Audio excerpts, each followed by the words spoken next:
വക്കീൽ പറഞ്ഞപ്പോൾ ഞാൻ മിണ്ടിയില്ലല്ലോ, ഇനി ഞാൻ പറയട്ടെ എന്ന ഒറ്റ വാക്കിൽ വക്കീലിനെ പിടിച്ചിരുത്തി നിയമത്തെ അങ്ങോട്ട് പറഞ്ഞു കൊടുക്കുന്ന MLA രാഹുൽ മാങ്കൂട്ടത്തിന്റെ മാസ് വീഡിയോയാണ് ഇപ്പോൾ സോഷ്യൽ മീഡിയയിൽ വൈറലായിക്കൊണ്ടിരിക്കുന്നത്. പാലക്കാട് നഗരസഭയിലെ 41ാം വാർഡ് UDF സ്ഥാനാർത്ഥി PS വിപിന്റെ നോമിനേഷൻ തള്ളണമെന്ന് BJP സംസ്ഥാന ട്രഷറർ കൃഷ്ണകുമാർ ഉന്നയിച്ചു. എന്നാൽ ഇലക്ഷൻ കമ്മീഷന്റെ സർക്കുലർ പ്രകാരം മത്സരിക്കുന്നതിന് യാതൊരു അയോഗ്യതയുമില്ലെന്ന് പറഞ്ഞ് രാഹുൽ മാങ്കൂട്ടത്തിൽ MLA അവിടെ കസറി. നമ്മൾ ആവശ്യപ്പെട്ട നിയമപ്രകാരമല്ല ഇലക്ഷൻ കമ്മീഷൻ പറയുന്ന നിയമപ്രകാരം ഇതാണ് അയോഗ്യത, അല്ലെങ്കിൽ ഇതാണ് യോഗ്യത എന്ന് പറഞ്ഞ് ഒരു സർക്കുലർ മുന്നോട്ട് വെക്കുമ്പോൾ ആ സർക്കുലർ പ്രകാരമാണ് കോൺഗ്രസ് സ്ഥാനാർത്ഥികളെ നിർത്തിയിരിക്കുന്നത്. അതിനകത്ത് ഏതെങ്കിലും തരത്തിലൊരു മാറ്റം വരുത്തുകയാണെങ്കിൽ തന്നെ അതിന് അധികാരമുള്ളവരാണ് അതിന് മാറ്റം വരുത്തേണ്ടത്. ഇതെല്ലാം പറഞ്ഞുകൊണ്ട് മാസ് ഡയലോഗിൽ രാഹുൽ മാങ്കൂട്ടം തകർക്കുകയാണ്. അതായത് 7/11/2025 ശേഷം പുറപ്പെടുവിച്ചിട്ടുള്ള മറ്റൊരു സർക്കുലർ ഉണ്ടെങ്കിൽ അത് നിങ്ങൾ ടേബിളിൽ എടുത്തു വെക്ക്, ഞങ്ങൾ അത് കേൾക്കാം.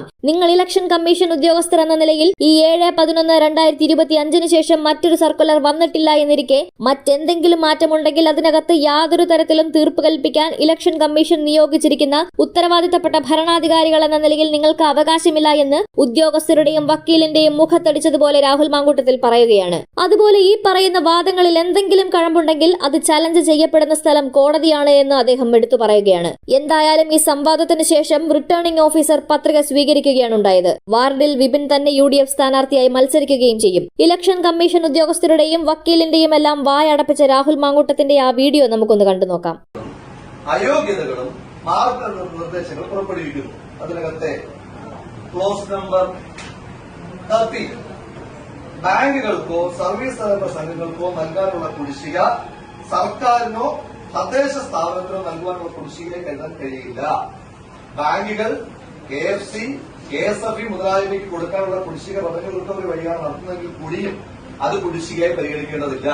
അതായത് കേരള ബാങ്കിനേക്കാൾ കൂടുതൽ സംസ്ഥാന സർക്കാരിന് നേരിട്ട് നിയന്ത്രണമുള്ള KSFEയിലെ പിന്നെ നമ്മുടെ ലയബിലിറ്റി പോലും ഫിനാൻഷ്യൽ ലയബിലിറ്റി പോലും ഇതിൽ അയോഗ്യതയായി നിർദ്ദേശിക്കാൻ കഴിയില്ല.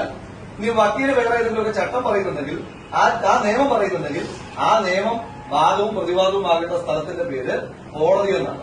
നിങ്ങൾ ജഡ്ജിമാരല്ല, നിങ്ങൾ ഇലക്ഷൻ കമ്മീഷൻ ഉദ്യോഗസ്ഥന്മാരാണ്. വക്കീൽ പറഞ്ഞപ്പോൾ ഞാൻ കിട്ടിയില്ലല്ലോ, ഞാൻ പറയട്ടെ. ഇലക്ഷൻ കമ്മീഷന്റെ ഉദ്യോഗസ്ഥന്മാർ എന്ന നിലയിൽ ഇലക്ഷൻ കമ്മീഷൻ മുന്നോട്ട് വെച്ചിരിക്കുന്ന നിർദ്ദേശമാണ്, ഞങ്ങൾ പറഞ്ഞതല്ല, ഞങ്ങൾ ആവശ്യപ്പെട്ട നിർദ്ദേശമല്ല. ഇലക്ഷൻ കമ്മീഷൻ ഇതാണ് യോഗ്യത, ഇതാണ് അയോഗ്യത എന്ന് പറഞ്ഞൊരു സർക്കുലർ മുന്നോട്ട് വയ്ക്കുമ്പോൾ ആ സർക്കുലറിന് പ്രകാരമാണ് ഞങ്ങൾ സ്ഥാനാർത്ഥികളെ പ്ലേസ് ചെയ്തിരിക്കുന്നത്. അതിനകത്ത് ഏതെങ്കിലും തരത്തിൽ മാറ്റം വരുത്തുകയാണെങ്കിൽ മാറ്റം വരുത്താൻ കഴിയുന്നത് ഇലക്ഷൻ കമ്മീഷൻ അല്ല. അല്ലെങ്കിൽ നിങ്ങൾ 7/11/2025 ശേഷം പുറപ്പെടുവിച്ചിട്ടുള്ള മറ്റൊരു സർക്കുലറായിട്ട് ടേബിൾ വയ്ക്കും, നിങ്ങൾ ടേബിൾ ചെയ്യും, ഞങ്ങളത് കേൾക്കാം. നിങ്ങൾ ഇലക്ഷൻ കമ്മീഷൻ ഉദ്യോഗസ്ഥർ നിലയിൽ നിങ്ങൾ 7/11/2025 നിങ്ങൾ പുറത്തിറക്കിയ സർക്കുലർ അത് സ്റ്റാൻഡ് ബൈ ആയി നിലനിൽക്കെ മറ്റൊരു സർക്കുലറും വന്നിട്ടില്ല എന്നിരിക്കെ മറ്റെന്തെങ്കിലും ചലഞ്ച് ഉണ്ടെങ്കിൽ അതിനകത്ത് യാതൊരു തരത്തിലും തീർപ്പ് കൽപ്പിക്കാൻ ഇലക്ഷൻ കമ്മീഷൻ നിയോഗിച്ചിരിക്കുന്ന ഉത്തരവാദിത്തപ്പെട്ട സ്ക്രൂട്ടിനിക്ക് ഉത്തരവാദിത്തപ്പെട്ട ഭരണാധികാരികൾ നിലയിൽ നിങ്ങൾക്ക് അവകാശമില്ല. ഈ പറയുന്ന വാദങ്ങൾ എന്തെങ്കിലും കഴമ്പുണ്ട് എങ്കിൽ അത് ചലഞ്ച് ചെയ്യപ്പെടുന്ന സ്ഥലം കോടതിയാണ്. അതിനാൽ നിങ്ങൾ പറഞ്ഞിട്ടുള്ള നിങ്ങൾ പുറത്തിറക്കിയിരിക്കുന്ന സർക്കുലറിന് പ്രകാരം മത്സരിക്കുന്ന ഒരു സ്ഥാനാർത്ഥി അയോഗ്യനാക്കാൻ കഴിയുകയില്ല. നമ്മുടെ വാദം ഈ സർക്കുലർ ആക്ടിന് വിരുദ്ധം.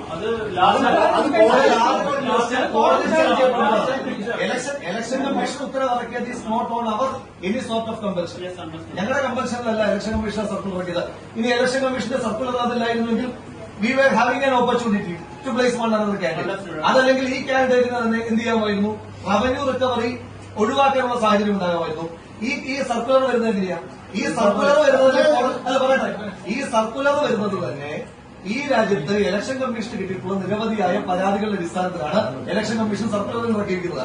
ഒരു തെരഞ്ഞെടുപ്പിൽ മത്സരിക്കുമ്പോൾ ആ സമയത്ത് തെരഞ്ഞെടുപ്പിൽ മത്സരിക്കുന്നതിന് തൊട്ടു മുമ്പ് ഫൈനല്ലാതെയുള്ള മറ്റു ബാധ്യതകൾ ഒരാൾക്ക് വെക്കുക എന്ന് പറയുന്നത് പഴയ കാലഘട്ടത്തിലെ തെരഞ്ഞെടുപ്പിൽ മത്സരിക്കുന്നതിന് പണം മാനദണ്ഡമായിരിക്കണം, സമ്പത്ത് മാനദണ്ഡമായിരിക്കണം എന്ന് പറയുന്ന ആ ക്ലർജി ക്ലാസിന്റെ മാനദണ്ഡമാണ് എന്ന് മനസ്സിലാക്കിയിട്ടാണ് എന്ത് ചെയ്തിരിക്കുന്നത്, നമ്മൾ ഇലക്ഷൻ കമ്മീഷൻ സർക്കുലറിൽ മാറ്റം വരുത്തിയിരിക്കുന്നത്. അതല്ല പണമുള്ളവൻ മാത്രം മത്സരിച്ചാൽ മതി എന്നാണ് BJPയുടെ വാദം. ആയിക്കോട്ടെ,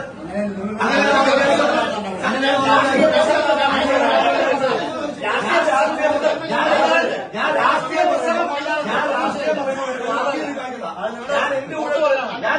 ഞാനിവിടെ പറയേണ്ടത് ഞാൻ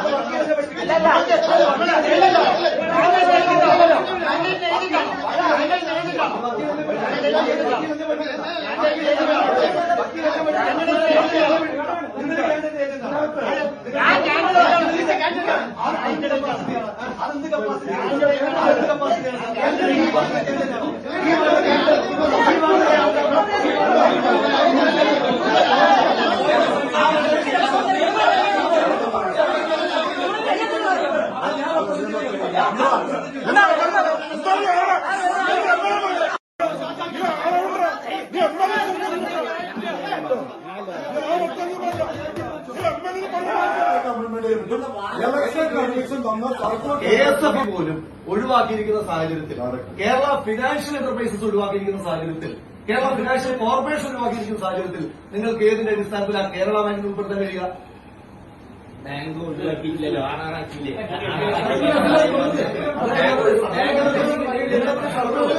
അതിനപ്പുറമുള്ള വാദങ്ങൾ കോടതി, അതിനപ്പുറമുള്ള വാദങ്ങൾ കോടതി. വില്ലേജ് വന്നില്ലേ?